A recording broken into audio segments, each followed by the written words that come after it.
Yes, you are correct. I have shared a stewed pork and a stewed ribs recipe before. Did I share this? Maybe the ribs I did a rib pilau, but what we have here is short ribs, these tiny little pork ribs that, usually it's the one you would barbecue, you would grill, but when it comes on sale at the Asian market, because they use it for sweet and sour spare ribs, they usually cut it lengthwise, maybe three cuts all the way down. So and it brings me to an important part here. You need to wash it because that bandsaw, when that bandsaw goes through it, it's going to leave back, because there's bones in there. It's ribs. It's going to leave back debris. Plus, in the Caribbean, we usually wash our meats. So I've used the juice of one lemon and cool water, and I went through and I really washed it. What I also did was I cut off most of the excess fat that I could find, because it can be a bit fatty. About 3 pounds of that pork rib here, these tiny little ribs, sort of riblets, I guess, depending on where you are, it may be called that. To that, of course, we'll need salt. Just a tiny bit more salt. Caribbean green seasoning. I want 2 tablespoons of that Caribbean green seasoning. Apologies for knocking on the tripod there. Keep the sort of seasoning and marinade relatively simple. I want some Worcestershire sauce. Worcestershire, there we go. I say it correct this time, boy. Of course, we'll need black pepper. Now here's the thing, lately, some parts of the Caribbean, they call this brown stew, right? We, in Trinidad and Tobago, we call it stew. Whether it's pork, beef, chicken, it doesn't matter, we call it stew. And I noticed lately, there's a sort of a false narrative that you see a lot of these YouTubers and bloggers, vloggers, who are doing the TikTok and Instagram and everything else. They're adding all these powdered seasonings to here, and a lot of it is high in sodium and all that. All grandparents never did that, and this is why you would rarely see me use anything powdered in any of my recipes. I try, you see some modern sort of twist, my own twist on recipes, but for the most part though, it's all about keeping tradition alive.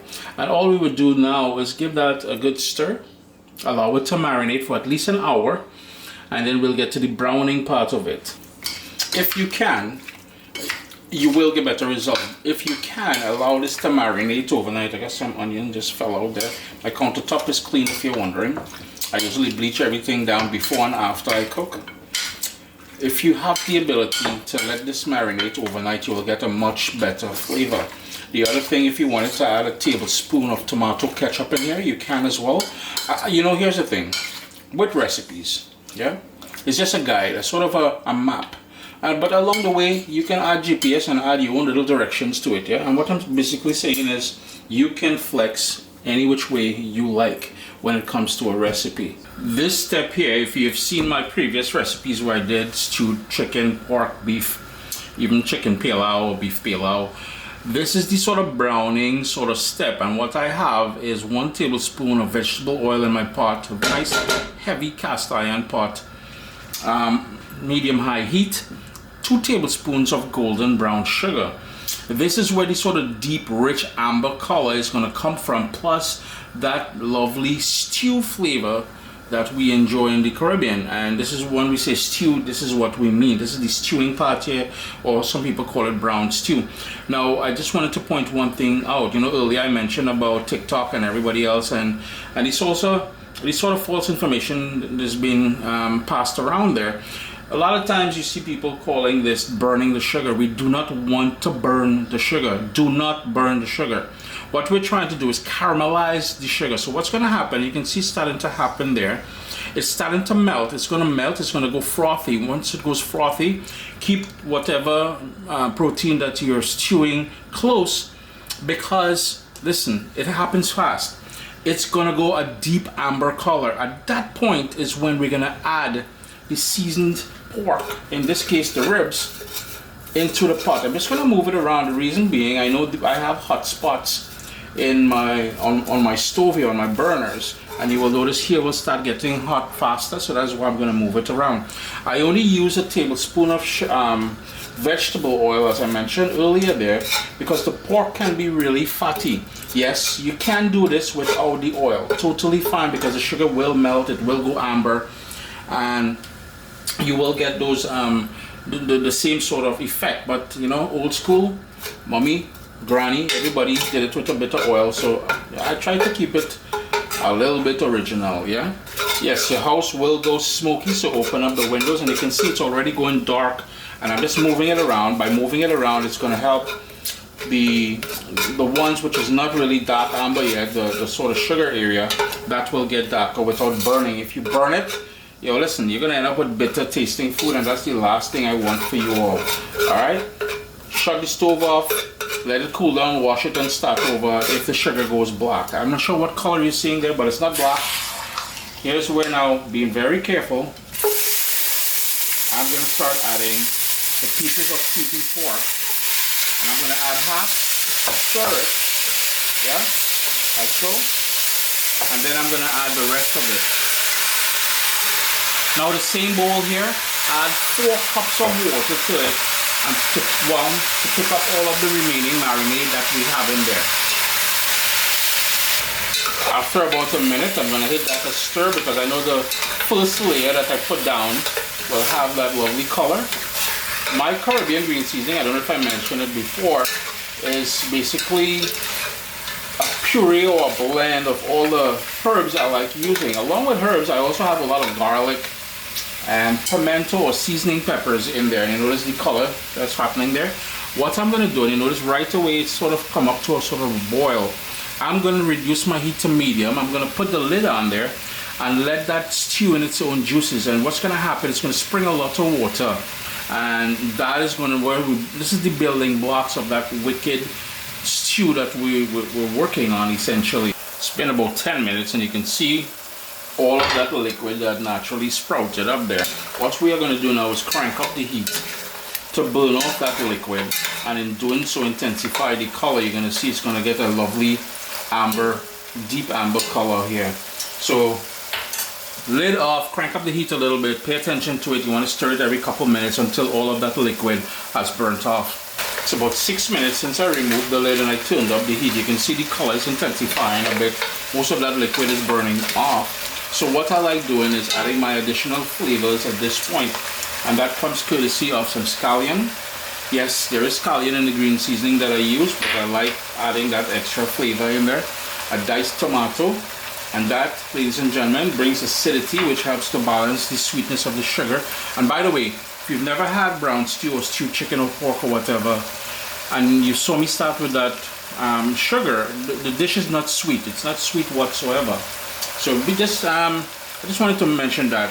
A Scotch bonnet pepper that I cut in half. You can leave that out. I like heat. I like that kick. I like that sort of that vibe. You know what I mean? Some more fresh thyme. Again, there is thyme in the green seasoning, but I like adding more fresh ingredients here. And the other thing I like going in with is some fresh ginger. And if you guys have been following me for a while now, you would know I wash my ginger when I get it, when I bring it home from the store, and immediately dry them. So I like using the skin and everything. I'm not peeling and I'm not scraping and doing all that kind of jazz. You see being done to ginger on the interweb and the TV. So what we want to do now is give that a good mix, and then remember we have that water to braise it. Again, back to the tomato for a second. That's going to help us develop a nice gravy later on, along with that onion and scallion and everything. That's going to sort of cook down, because this is going to take, when we add the water and bring it up to a simmer, it's going to take about an hour and a half at that point. Yeah, that little stir there, so everything is nicely done. And I cut the Scotch bonnet pepper because I want to release that Caribbean sunshine in there. You don't have to cut it. You can, just float it in there, and about an hour in you can remove it without breaking it, and you don't have to worry too much about the raw heat of it. At this point we will add that water. And you want to make sure, I said 4 cups earlier, I think, but you'll need closer to 5 to 6 cups of water, just to make sure everything is covered. You're going to bring it up to a boil, then you're going to reduce it to a sort of between a simmer and a rolling boil, and let that cook until it's, it has to be falling off the bone. If it's not falling off the bone, man, you did something wrong. You ain't trying to chew. This is not a chewing game. This is about enjoying nice succulent stew ribs. What I may have forgotten to tell you all is that while it's braising, which means it's slowly cooking away to get nice and tender, I had the lid on but slightly ajar. It's been an hour and a half, so 90 minutes since we added the water.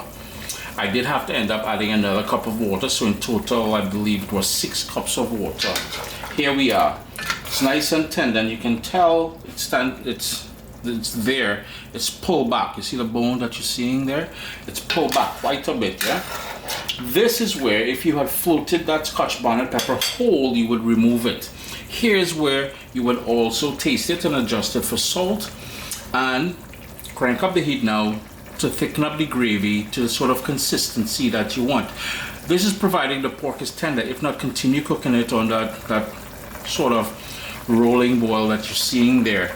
Remember to adjust the water. Now earlier, if I wanted 2 flavors, which will go, well, 3 things you could have added in here: a bay leaf, ruku, which is a natto, and coconut milk. 3 things. I didn't grow up with those, well, except for the ruku. I did grow up having ruku in stew, but I don't have any at the moment. So if you wanted to add those 3 flavors, the bay leaf, the ruku, and the coconut milk, you can add 1 cup of coconut milk and you'll be fine. As always, I like to finish off with a bit of parsley. And I know the residual heat. I'm gonna let this go for another minute or so. Allow the and then later on, once I turn up the stove, the residual heat on this cast iron pot will further thicken up the gravy. So that's another quick stir. And again, it's totally up to you how thick you want this gravy. Keep in mind that once it cools down, it will thicken further. Chris here, CaribbeanPot.com. Always a pleasure having you all in the kitchen with me. We did spare ribs. Well, stewed spare ribs. I hope you guys get an opportunity to give this one a try. Here you can fish out the pieces of thyme, the stems from the thyme that, it's done its job, yeah? But anyhow, allow it to just go down maybe for another minute or 2. When I say go down, continue boiling, and then you turn up the stove, because at that point, the gravy should be nice and thick.